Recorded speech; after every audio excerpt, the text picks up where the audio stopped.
Welcome to UAP Rant. I wanted to have a informal podcast series, roughly 5 minutes at a time, discussing a whole range of issues about UAP or unidentified anomalous phenomena.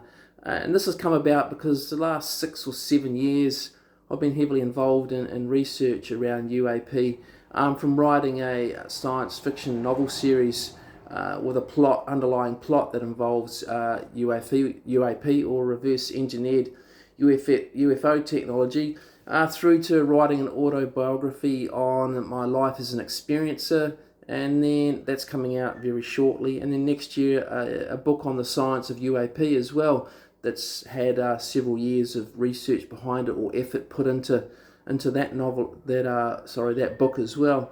So this series is going to cover broadly a whole range of issues around UAP and pose some questions. The overlying idea or concept is to focus on the science of UAP and what's become apparent over the last 7 years.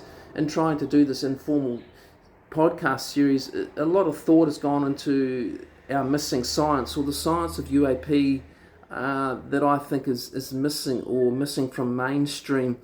And I pose the question, where is that science and why is it not sitting alongside general relativity, Newtonian physics, and quantum mechanics? So I look at it from various different perspectives. I look at historically in terms of the pop culture side of things, and a lot of background research that seems to be around the Ralph Ethel document dump, characters like Maria Orsic, the whole Nazi Germany concept about scientists that were involved in this technology, and a little bit of a look at supposed non-human assistance in developing some of this technology, and through to what seems to be people that have invented or reinvented UFO technology themselves, that seem to have been sidelined or their careers have been interrupted because of it, and that's quite interesting.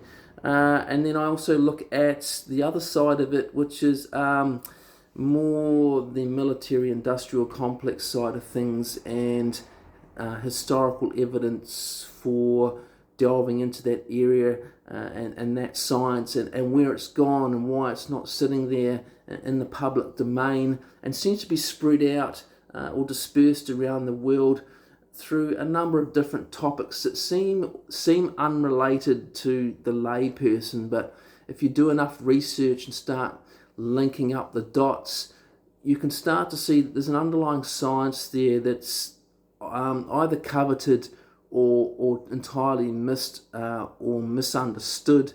And I think we need to look at that in a lot more detail. And of course, I've written a book on it, and I've done a lot of research on it. I have my own program of research into UAP and NHI, where I've been documenting an ongoing event in Western Australia that I'll talk a lot about as well, and looking at the science behind that.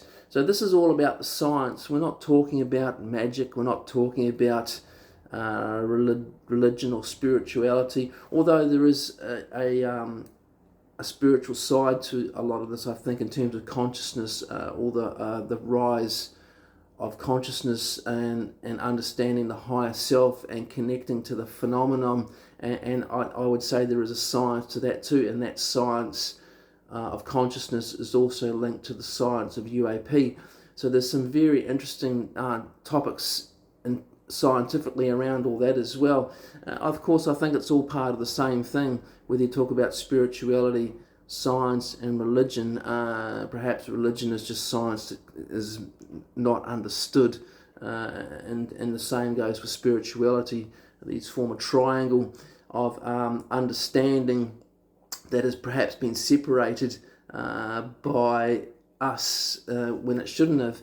And so, and the other sides of that, of course, is going back into ancient history, biblical narratives. I'll discuss that as well. There's some quite good literature around now looking at that too, and part of our history that's been lost either deliberately or accidentally through global resets. And if it has been found, it's been quickly shelved or put under the carpet to not disrupt the separation of mankind from higher self, I think in the past or ancient past, you can see that's quite evident that there is that link there and deeper understanding of consciousness, spirituality, and the phenomenon. And I think technology is all tied up around that, and our missing science is connected to our missing technology. So I'll start looking at that in more specific detail, probably just in small chunks or small parts at a time related to the various areas of research, writing and publishing that I've been doing in the last 5 years. So I'll leave it at that for now and look forward to quite a few 5-minute podcasts as we go through the series that pose a whole lot of questions about where is our science, the science of UAP. So welcome to the podcast series, and we'll talk again soon.